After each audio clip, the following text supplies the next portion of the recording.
Hello, everybody. Welcome to Tennessee This Week. The Knox County Commission passing a budget this week, but it was not what the school board had hoped for.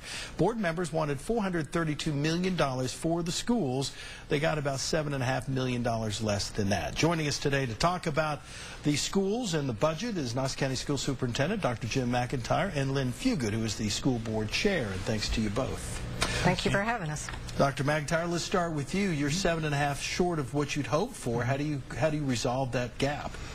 Well, you know, we're going to have a conversation with the Board of Education on Monday at their school board meeting to really talk about the budget that the board approved and then the level of funding that was appropriated by the County Commission. As you noted, it's about a $7.5 million difference. You know, I think unfortunately the County Commission's appropriation really doesn't support a level of funding that will allow us to move forward with the type of salary increases that we were looking for teachers. And I think there's some other potentially difficult trade-offs that we'll have to be looking at as well. Lynn, as chair of the board, I mean, Right. What will be your priorities as you recommend to Dr. McIntyre as cutting up this big pie that is now a lot smaller?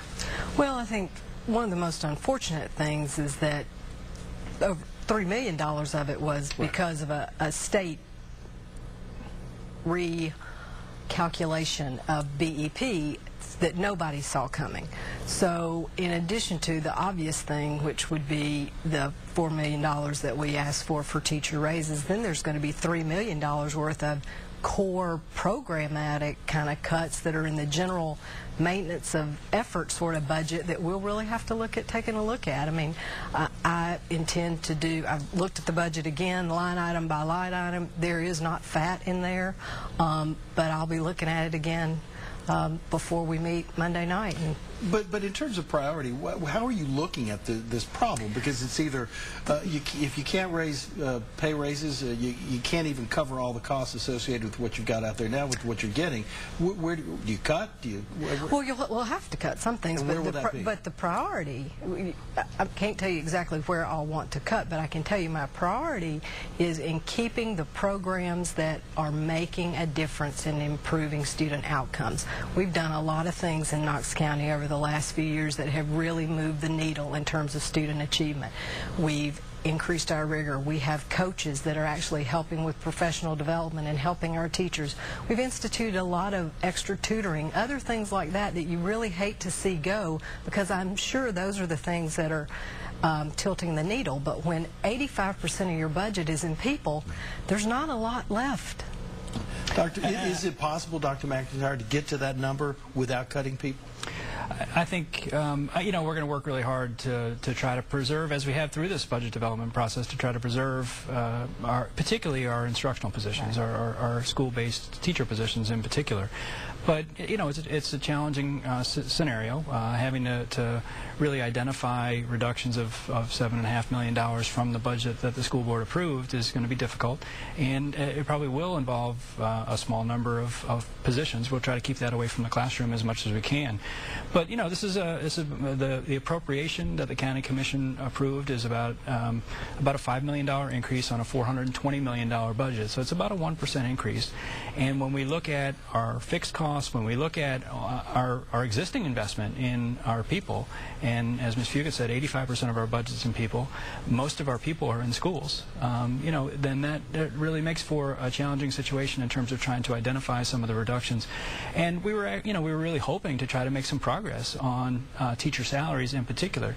You know, we're about 35th in the state of Tennessee in terms of our average teacher salary. We believe we need to be at a more competitive and professional level of compensation for our teachers, and I think unfortunately the level of appropriation that the County Commission approved probably won't allow us to do that this time around. You were at the County Commission workshop prior to the budget vote. Commissioner Brown questioned you at length about a number of the studies that you have out there, consultants that you use, and you seem to answer the questions, but I don't know that there is still not a sentiment out there in the public that feels, as Commissioner Brown does, that perhaps we're spending way too much money, millions of dollars on California companies, et cetera, et cetera, et cetera. How do you overcome that sentiment? Because I think you answered the question the other day, but I think the sentiment still exists out there. You know, I think we try to present the facts. I think we try to present given information that's very clear. You know, we've done a lot of different analysis. We've done a lot of comparisons to other school districts around the country, and what that research tells us is that we're a very lean organization. Our central office spending is very lean. Our per pupil spending is very low compared to other districts our size. You know, Doug Harris has done some research that says our per pupil spending of about $9,000 per pupil is actually below the state average, and we're a state that is in the very low end of per pupil spending around the country. And so we're a very efficient organization. Our community gets great value from the Knox County schools.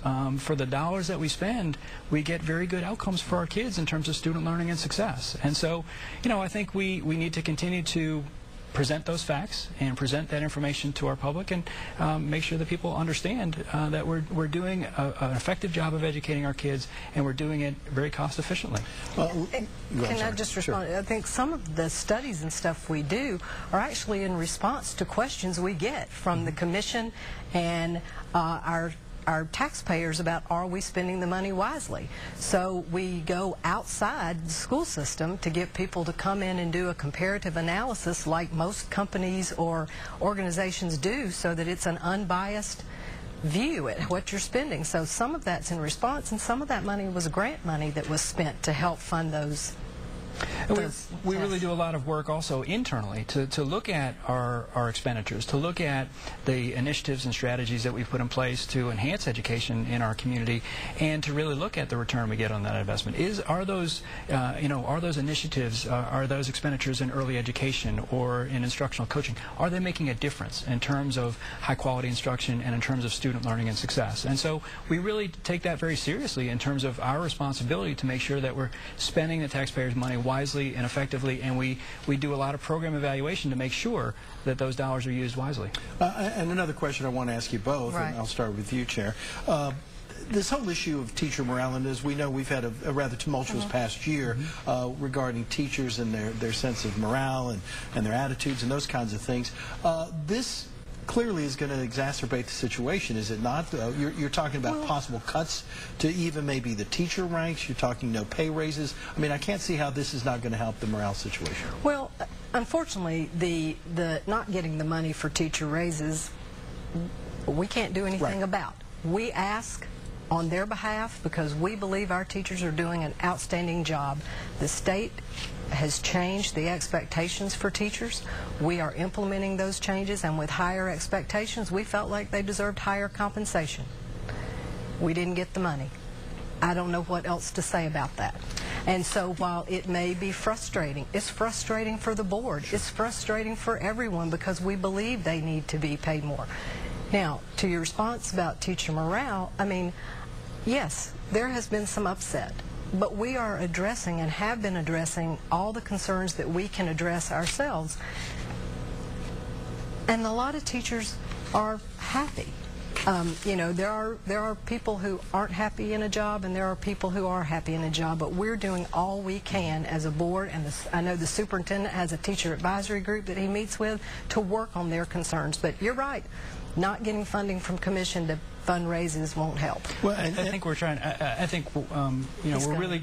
No, just to add to that, I think we're really trying to listen to our teachers and hear what they're having to say.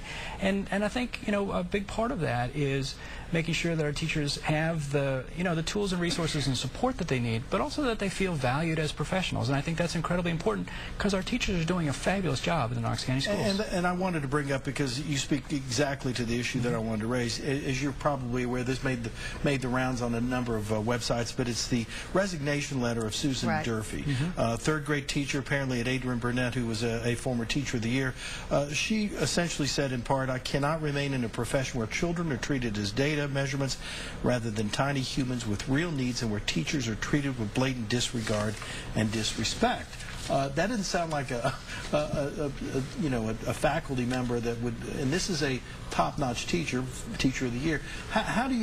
What do you say to her? Well, you know, I think what we say to our teachers is that we really do value the great work that they do for our children. We are extremely fortunate in the Knox County schools to have outstanding educators. And, you know, I think it's incumbent upon us to make sure that we do create the environment where our teachers feel valued, where they feel like they are treated as professionals, where they have the tools and the support that they need to do their job effectively, and that's really what we're working toward. I think we've done a lot to really listen to what our educators have to say, and to really try to put in place, I think, to really respond to what they've been saying, and make sure that we do create that environment, because again, our teachers are doing a terrific job, and we're getting great outcomes for kids. As a board member, are you happy with the work that Dr. McIntyre is doing in that area? Because yes. I think there's no question that when you look at the outcomes, the academic standards, all those things are on the uptick. But you keep hearing about these kinds of things where people feel like they're expendable, that they're not valued. You hear it over and over again to the point where it's not an isolated case. It seems to be, maybe it's not the majority, but it's certainly enough that might be of concern to a board member or to the superintendent. Well, it was, Gene. Okay. Which is why I convened a teacher work group in December and have been working with we put the teacher work group together. We responded to concerns. We had 2 principals, 15 teachers, some teachers who came and spoke at public forum about how frustrated they were. I put them on the group. We had teachers who self-nominated through email to be on the group, and really got a group of folks together so that teachers could talk, because the one thing I have learned over this last year is educators don't all agree on everything that's going on with reform. And so it's very difficult as a board member or as the community at large to get a real sense, because I'll have one teacher say, I hate this test. I have another teacher say, I use it to inform instruction. And so it does concern us. That's why we acted upon it. That's why we're continuing to act upon it. And all I can say is that people leave the profession, and I'm sorry if they leave with a bad taste in their mouth. But, and we don't want that for anybody, and we are trying our best to help make them feel more valued.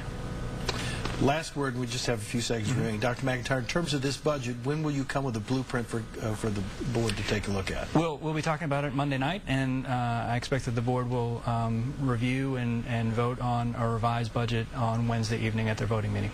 All right, Dr. McIntyre, Ms. Fugate, thank you both for joining us. And thank you. We look forward to the next week or so to see what comes out of this. Yes, thanks. Stay around. We got a whole bunch of other stuff coming up on Tennessee This Week.